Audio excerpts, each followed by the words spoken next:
Pekne páni, ako som sľúbil aj divákom a avizoval som na začiatku relácie o tom, aké je to odísť zo svojej rodnej krajiny a začať nový život niekde úplne inde, sa teraz budem rozprávať s Ihsanom Al-Kúrim, Sýrčanom žijúcim na Slovensku už dlhé roky. Je to lekár. Pekný deň do Banskej Bystrice vám želám. Dobrý deň. Pán Kúri, za akých okolností a kedy ste vy odišli zo Sýrie? Ako vtedy Sýria vyzerala? Ja som odišiel zo Sýrie ešte v roku 1978 za bývalého Československa. Chcel som študovať medicínu, tak sa mi podarilo sem do bývalého socialistického tábora, ako sa povie. A tu som odvtedy, žijem už 38 rokov pomaličky, ja som občanom tejto republiky už asi 25 rokov. Aj keď v podstate za mierových podmienok, by som povedal, som odišiel zo Sýrie. Určite nie je to jednoduché, ale mal som 18 rokov a už som zvykol, to už človek sám sebe považuje za občanom Slovenskej republiky. Ako sa Sýria zmenila? Keď teraz sledujete správy a vidíte čo sa tam deje, tak ako na to reagujete? Ja by som také dva pohľady na to, čo sa deje. Ja si myslím, že Sýriu ako takú, mali by sme trošku pozerať spätne, že Sýria není neznáma pre bývalé Československo. Hovorím to kvôli tomu, lebo v podstate to, čo budem rozprávať, si myslím, že môžu veľa ľudí to overiť. Mali možnosť aj ísť do Sýrie alebo prísť do kontakty s občanmi Sýrskej republiky. V Sýrii je vybudovaný veľa továrny, veľa fabrík, veľa rafinérií, veľa ľudí chodilo aj do bývalého Československa, aj do Sýrie. Proste tie vzťahy boli ozaj vybudované na dosť veľkej úrovni.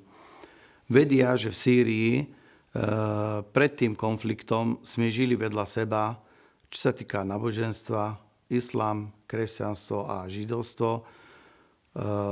Je veľa etnických skupín, veľa, by som povedal, že aj Kurdov a iných národností, ktorí tam žijú v Sýrii. Nikdy do začiatého konfliktu nebol žiadny problém v Sýrii. Ja vždy spomínam ako príklad, my sme žili v starej časti Damašku, ako končila naša kresťanská štvrť. Z jednej strany bola židovská a na druhej strane boli Palestínčania, palestínska štvrť. Žili sme vedľa seba, vyrastali sme spolu, chodili sme do školy spolu, hrávali sme futbal spolu. Žiadne problémy ako neboli. Rád by som zase prešiel rýchlej. Prosím? Že kedy sa to zmenilo a tie problémy sa začali? Ja by som tak ešte jednu takú dosť takú dôležitú vec ako podotkol, že od príchoda nového prezidenta Bašara al-Asada po náhlom úmrtí jeho otca, ktorý on vôbec nebol pripravený na politické dianie v Sýrii. On je očný lekár, ktorý žil dlho v Anglicku aj s manželkou, aj s deťmi, ale okolnosti prinútili viac menej, aby sa vrátil do Sýrie, aby ujal moci. Samozrejme, to z demokratického hľadiska ako nekvitujem, ale situácia je v Sýrii taká, aká je, ako aj vo veľa arabských krajín. Ale príchodom prezidenta Bašara Asada sa veľa vecí zmenilo, čo sa týka demokratického pokroku. Sýria sa otvorila, nielen, by som povedal, že okolitým arabským tento svetom, ale aj Turecku, európskym tento krajinám. Priemysel začal rásť. Aj čo sa týka politickej otázke, veľa zákonov bolo prijatých, čo sa týka slobodu slova, veľa teda existencií rôznych politických strán. A v neposlednej rade je aj stanné právo, ktoré priznám sa, keď sme sa dozvedeli, že zrušili stanné právo v Sýrii, sme boli prekvapení, lebo o tom nikto nevedel, že v Sýrii existuje akože stanné právo. Mám doteraz jeden článok v jednom nemenovanom časopise, ktorý v posledných dnoch pred začatým konfliktu v Sýrii bol taký akože opísaný, aký je život v Sýrii. A okrem toho bolo spomínané, že Sýria je druhá najbezpečnejšia krajina na svete. Lebo skutočne tam ste mohli nechať auto otvorené aj s vecami, a nikto do toho nezasahol, neukrádol, nič by sa vám ako nespravilo. Prečo nám v podstate toto začali akože kaziť, prečo začala tá vojna. Tak ako hovorí tisícročnej včely, ide o peniaze, peníze a peníži.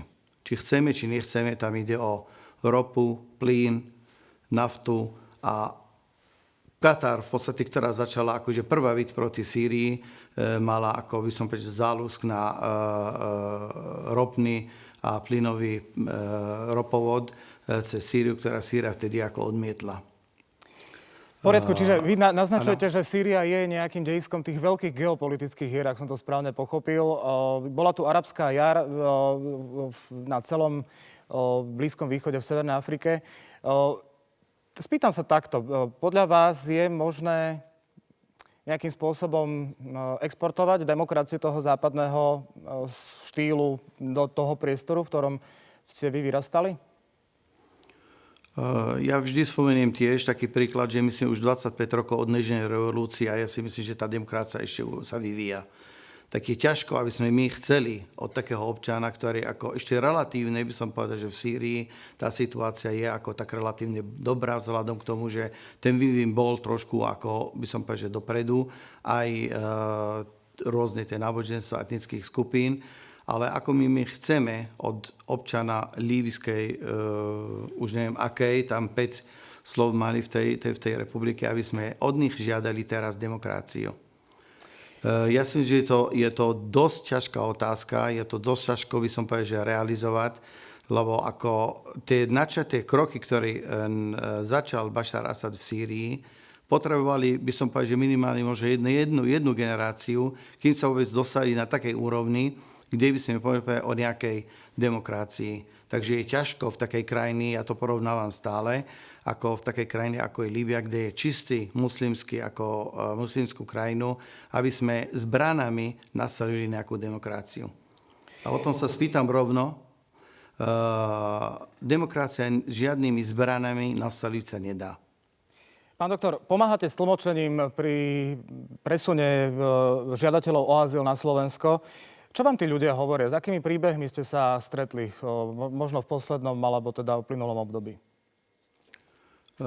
Väčšinou ľudí alebo väčšinou tých utečencov, s ktorými som mal možnosť doteraz ako im prekladať, boli mladí ľudia, by som povedal, že zdatní, finančne sú dosť zabezpečení a ktorí mierili doslova len za zárobkom.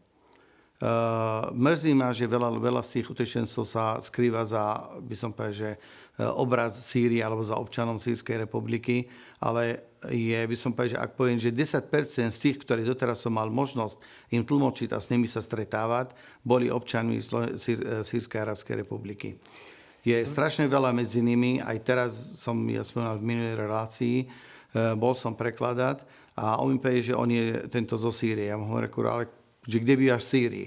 On že v Damašku. A že a kde v Damašku? Že pri nejakej mešite. Tak hovorím, vieš čo, ja som tiež zo Sýrie a bývam priamo v Damašku, takže skús mi povedať, že ozaj skadiaľ si. Takže väčšinou ako sú z Iraku a veľa, čo som stretol, tu sú Kurdi zo severnej časti Sýrii, ktorí neutekajú pred Sýrčanmi, bohužiaľ, ale pred bombardovaním Turkov. Áno. Veľa sa tu v tejto našej slovenskej debate o utečeneckej kríze spomína bezpečnostný faktor. Sú to ľudia, ktorých by sme sa mali báť, s ktorými ste sa stretli? Ja poviem otvorene, stačí pozerať na tých ľudí, keď ako pozeráme v televízii. Opakujem, tu sú mladí, zdatní ľudia, tu majú také oblečenie, možno ani my, nie sme schopní ako tento zabezpečiť pre seba takéto oblečenie. Majú také smartfóny, ktoré neviem, či sa akože dováža vôbec takýto smartfónov na Slovensku. A dokonca minulý sme sa smiali, že bola jedna pani tak vymalovaná, že asi ťažko, že tá pani je nejaký mesiac, akože je na cestách. Takže preto by som akože povedal jednu základnú vec, že neklamme samu seba a teraz, že začala nejaká migrácia.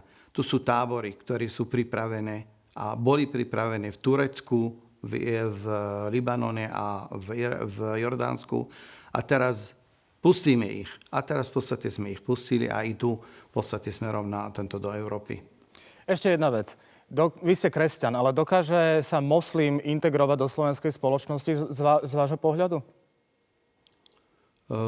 Viete, ako v islame sú ako také dva základné, ako by som povedal, že piliere. Sunniti a šíti. Ešte z tej časy tých šítov je Alawijín, ktorý ako je veľká väčšina ich je v Sýrii a v Iraku. Môže tá šítska časť, ale tie Alawijín možno, že oni majú, ako by som povedal, že tú takú integračný prvok, alebo ten pokrokový prvok v sebe, ako môže by sa akože uvažovalo, že by možno, ako mohli, ale silne by som pochyboval ako o tých islamistov, ktorí sa dostávajú sem do tých európskych krajín, že by oni teraz akože zrazu konvertovali a zrazu sa dostali konvertovali na iné náboženstvo. Jedna základná vec, ktorá ako by som povedal, ako odhliadneme od toho, že v podstate, ako my môžeme preverovať, či ten je kresťan, či ten je muslim, či je ten z Iraku alebo z nejakej inej krajiny. Lebo ako všetko sa zneužívalo teraz prostredníctvom tej vojny, ktorá je v pár krajín, ako v arabskom svete, a tá migrácia je od Mali, Uganda, Somálsko, Pakistán, Afganistán a tak ďalej a tak ďalej. Rozpráva sa, že my vieme a preveriť tých ľudí. Ale je to asi trošku, každý by klamal sám sebe. My môžeme preveriť človeka, ktorý doteraz nespáchal nejaký trestný čin. Môžeme to preveriť cez CIA, cez kadejakých tých bezpečných štruktúr. Ale človek, ktorý ešte nespáchal žiadny trestný čin, my nemôžeme ho preveriť. My nevieme ani kto to je, ani čo to je. Ale už bude neskoro, keď už spácha ten trestný čin, hej, a už potom budeme lamentovať nad tým, koho sme my sem pustili do Európy. Ďakujem pekne. Lekár žijúci na Slovensku, Sýrčan pôvodom, Ihsan Al-Kuri, bol hosťom opäť minút 12. Vďaka a ešte pekný deň do Banskej Bystrice. Naša